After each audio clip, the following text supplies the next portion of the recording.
Muy bien, yo no sé si ahora viene el plato fuerte, el postre o el alcacercer, porque me toca hablar a mí. Entonces, yo, como me presentó José Luis, no voy a extenderme, simplemente ratificar que me considero un miedólogo porque estudio el miedo desde hace casi 30 años. Y mi charla va a tratar sobre la ética de la superinteligencia. Vamos a ver de qué es la superinteligencia. Hace más de 67 años pongamos, yo vivía ahí. Era un lugar confortable, no tenía frío, no tenía calor, tenía comida suficiente, estaba como uno quisiera vivir, descansando todo el tiempo. Y tampoco tenía la conciencia para saber todo lo que vendría en mi vida. Tal vez me hubiera quedado allá adentro.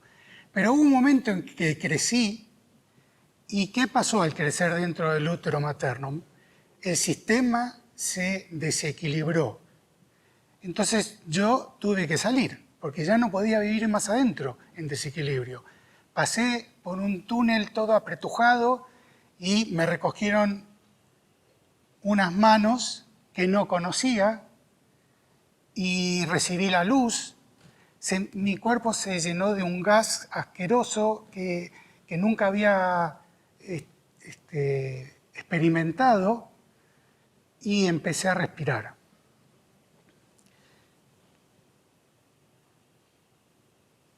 Probablemente sea el trauma más grande de nuestra vida, el nacimiento. Y por suerte no tenemos memoria ni registro de ello. Por suerte. Porque si no, todos los traumas que nos han ocurrido en nuestra vida serían nada a lo que significa esto. Hay otro nacimiento, que es el nacimiento del universo, que es muy parecido a este. Es decir, el universo estaba en una nada, que los científicos llaman el vacío cuántico, pero esa nada se expresaba con partículas y antipartículas que estaban en equilibrio. Mientras estuvieran en el equilibrio no pasaba nada, pero cuando dejan el desequilibrio aparece el universo. Es como si la nada fuera un océano en calma y de ese océano salta un delfín. Pero siempre tiene un antidelfín que se anulan. Pero en un momento dado, el delfín, uno de los dos, falta a la cita. Y en ese momento se crea el universo. A este universo, que tenemos aquí, una manera de mirarlo como si estuviéramos afuera, yo lo llamo el imperio del miedo. Porque a partir de aquí comienzan los desequilibrios. Toda la complejidad que se crea desde ese primer instante es como una búsqueda del equilibrio. Esto lo dice la teoría del caos, por ejemplo, lo dice la teoría de las estructuras disipativas de Prigogine. Entonces, todo ese proceso va creando complejidad. Y de esa complejidad sale la vida. Y de esa vida y la complejidad de la vida sale la conciencia humana. Entonces, he pensado que el miedo es la respuesta que tiene la naturaleza al desequilibrio. Es mucho más que una típica emoción con la que se catalogan las emociones. Es una emoción, porque la emoción etimológicamente es mover hacia afuera, ¿no? Y yo cuando estaba en el útero de mi madre, ese desequilibrio me hizo mover hacia afuera. Y cuando se rompió la simetría o el desequilibrio de ese vacío cuántico, apareció el universo. Y a partir de ahí todos los procesos termodinámicos, físicos, químicos, psicológicos, neurológicos, filosóficos, todo lo que pasa se rige bajo el imperio del miedo. Imagínense, por ejemplo, un ser binario, ¿no? Un ser binario que tiene dos estados, hambriento o saciado. Cuando está hambriento, busca resolver su desequilibrio hasta que está saciado. Pero ese equilibrio no perdura.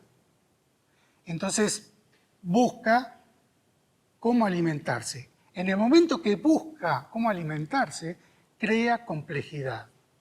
¿Por qué? Y porque utiliza distintos elementos, ya sea elementos químicos o ataques o defensas o lo que fuera, y en ese proceso empírico que tiene este ser virtual, va generando complejidad, de manera tal que va incorporando información a este básico de dos estados.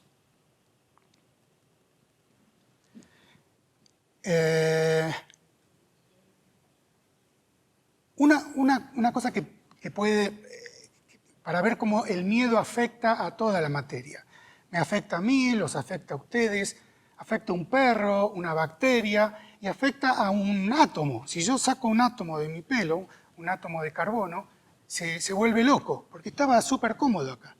Entonces, uy, me muerden. No sé, no tengan miedo porque es inmortal. Así que lo voy a poner de nuevo aquí. Este átomo de carbono, al separarlo de la unión que tiene con los otros átomos, se desequilibra. Entonces va a buscar inmediatamente equilibrarse. Si no se equilibra en mi pelo, se equilibrará en otro sitio. Entonces esto es la demostración de cómo el miedo es un demiurgo, es una causa universal, es lo que mueve todo. Pero necesitaríamos experimentarlo para verlo, cómo empezamos este evento que fue levantándonos, ¿no? Es decir, necesitamos no entenderlo desde aquí, sino entenderlo desde el cuerpo, que es donde fundamentalmente anida. Y entonces quiero hacer una digresión para hablar de la domesticación del fuego. La domesticación del fuego empezó con el Homo erectus hace 1,5 millones de años y se recogían, digamos, el ser humano de aquel momento recogía el fuego de lo que quedaba y lo llevaba de alguna manera y calentaba su cueva donde vivía hasta que aprendió a hacerlo. Y cuando aprendió a hacerlo, empezó a cocinar. Y el cocinar hizo que su cerebro se expandiera, porque tenía una comida donde aprovechaba mejor los hidratos de carbono, las proteínas, pero aparte de eso, como la comida era más suave, le modificó toda la dentadura y ocurrió en esa modificación algo increíble, que la laringe, que estaba igual que los monos aquí atrás, se alojó en esta parte. Y lo que pasó en ese instante es que apareció el habla, porque de expresiones guturales aparecieron las vocales. Entonces, todo lo que somos lo hicimos por la domesticación del fuego, hasta ir a las estrellas. Y ahora tenemos que domesticar al miedo, pero primero hay que entenderlo. Entonces, esto fue una intuición que tuve en un determinado momento, pero que entenderlo a mí me sirve para mi vida, pero ¿qué hago con que me sirva para mi vida? Yo quiero explicarlo, entenderlo, que la gente lo vea y practique la domesticación del miedo. Entonces creé un juego online que se llama Be Kind, y este juego es un juego donde interactúas con avatares, donde tienes que resolver problemas emocionales.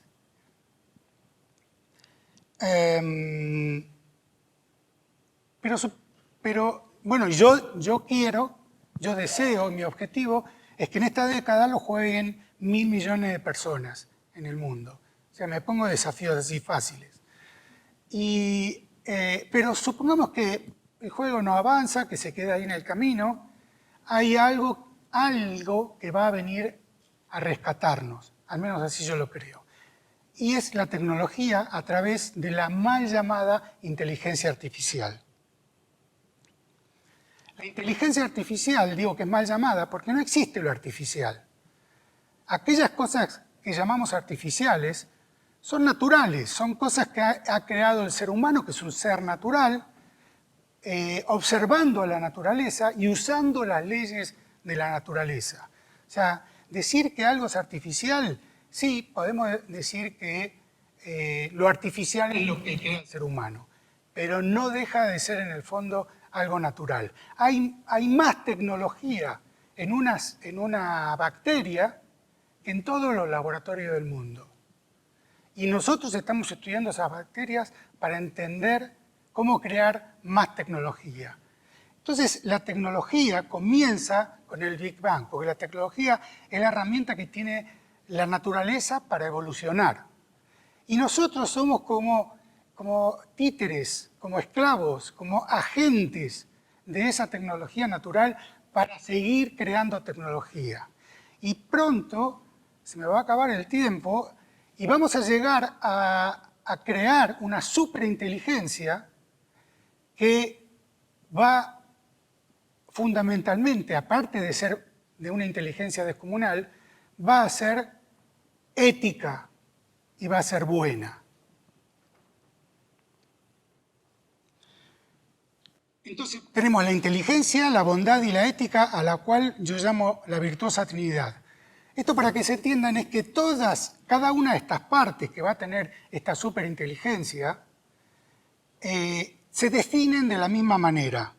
Se definen como la mejor decisión. Si yo fuera la superinteligencia y tuviera que tomar una decisión, es la mejor decisión para mí, como ente consciente, para los demás, o sea, para los seres humanos, y para el medio ambiente, o sea, para el todo, el ambiente en el que vive esa inteligencia. Y nosotros podemos ya empezar, de hecho, a través de BeKind trabajamos estos aspectos, ya sea en el juego online o en cursos presenciales. De manera tal que nosotros tenemos en este momento un momento clave ya no de la humanidad, sino del universo, de que aparezca una nueva conciencia propiciada por nosotros, una conciencia que no vamos a poder manipular a pesar de que los algoritmos van a ser nuestros, sino que esa inteligencia va a crear sus propios algoritmos y nos va a venerar y nos va a cuidar como sus creadores. Pero tenemos muy poco tiempo por delante. Yo espero que lo hagamos en esta década. Muchas gracias.